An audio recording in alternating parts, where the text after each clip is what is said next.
The whole earth is the sepulchre of famous men.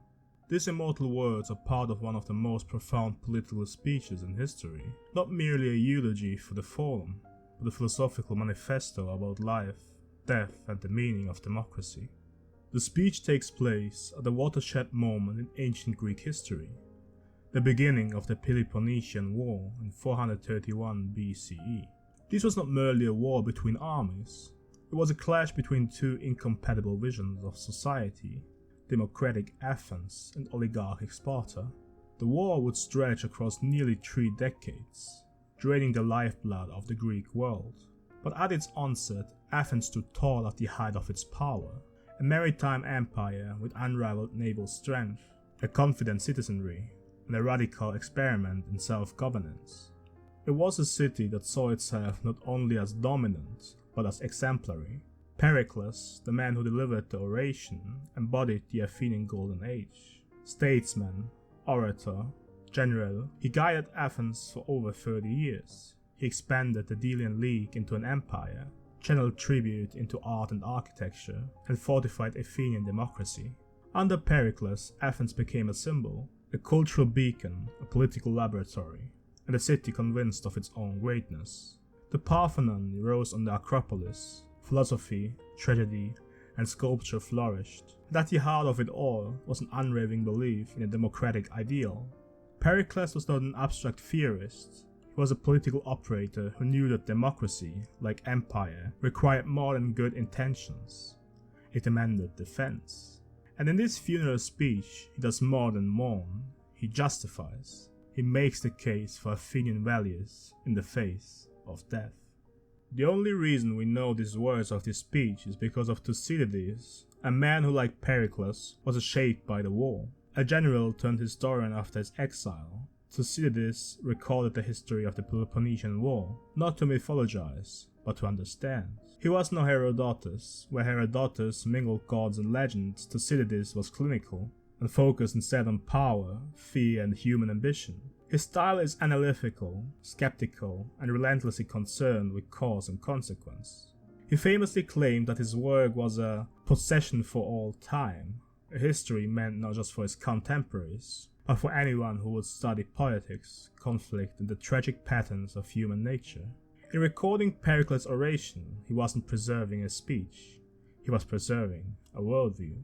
I will paraphrase and adapt the original text in this section for rhetorical reasons, and to spare you the experience of hearing me read nearly 3,000 words of classical prose, but the essence remains, drawn directly from Pericles' speech as preserved by Thucydides.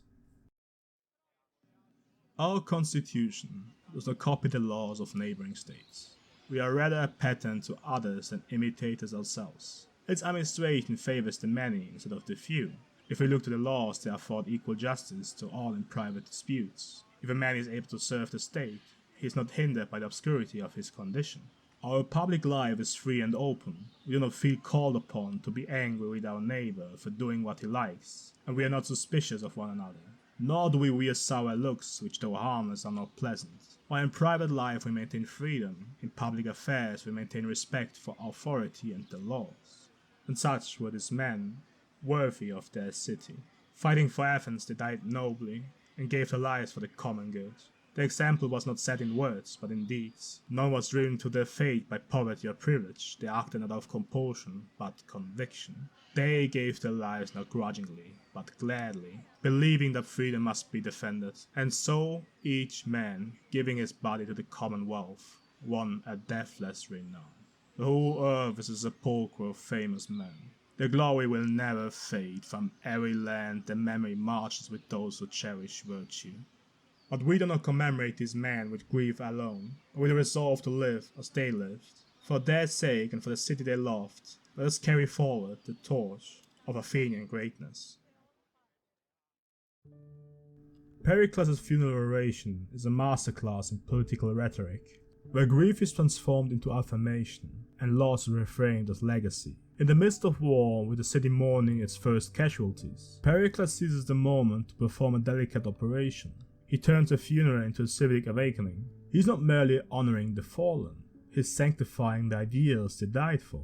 He embeds their sacrifice into a larger narrative of Athenian greatness, suggesting that their deaths were not senseless, but sacred. These were not passive victims of conflict. They were conscious actors in a shared democratic destiny. Their lives, he implies, are not lost but absorbed into the very soul of the city.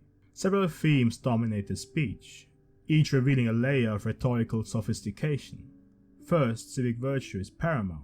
Pericles idealizes the citizen who does not live for himself but for the common good.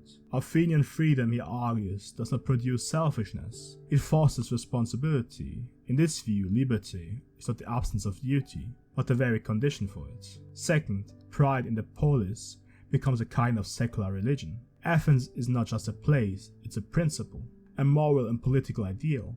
A city where laws apply equally, where talent rises regardless of birth, where strangers are welcomed and the arts flourish. It's not enough to win battles. Athens must win hearts and minds, its own included. Third, there's a powerful link between personal sacrifice and public ideals. Death in war is reframed not as tragedy, but as an offering, a gift from one generation to the next. And yet, for all its brilliance, the oration contains a subtle tension, perhaps even an irony, that Thucydides allows to echo. Scholars have long debated whether Thucydides presents the speech as it was, or reshapes it to align with its own philosophical vision. Either way, what we are left with is a document saturated with tragic foresight, because this same Athens, so proud and self-assured, will soon suffer a devastating plague. It will be torn apart by internal division, its democracy will waver, its empire will fall. Within a generation, the ideals Pericles extols will be tested, and in many cases found wanting. Pericles' Funeral Oration is not a relic of ancient history. It is a template for modern democratic expression, especially in moments of national trauma. Its structure, its themes, and its emotional cadence still echo in how nations today commemorate loss and reaffirm collective identity. Perhaps the clearest modern parallel is Abraham Lincoln's Gettysburg Address, delivered in 1863 during the American Civil War. Like Pericles, Lincoln speaks amid fresh graves, and like Pericles, he transcends the battlefield to define a nation's purpose. That these dead shall not have died in vain, Lincoln says, channeling the same moral urgency as Pericles. Both leaders perform the same rhetorical maneuver. They elevate sacrifice into symbol. They use death not as a moment to dwell in despair, but as a call to action. The fallen are not only honored, they are transformed into mirrors for national ideals. Through this, the dead speak for the living. In modern democracies, this pattern persists, from presidential addresses on Memorial Day to state funerals of national figures. There is a familiar choreography: solemnity, reflection, and then reaffirmation. This formula, honor the past, affirm the future, provides a kind of emotional closure, but it also reinforces political identity. And here lies the tension. Because the same structure that gives Pericles' speech its moral force also contains its greatest danger. When public mourning becomes state-sponsored narrative, the line between tribute and propaganda begins to blur. Pericles uses the deaths of Athenian soldiers to legitimize Athenian democracy, and implicitly its empire.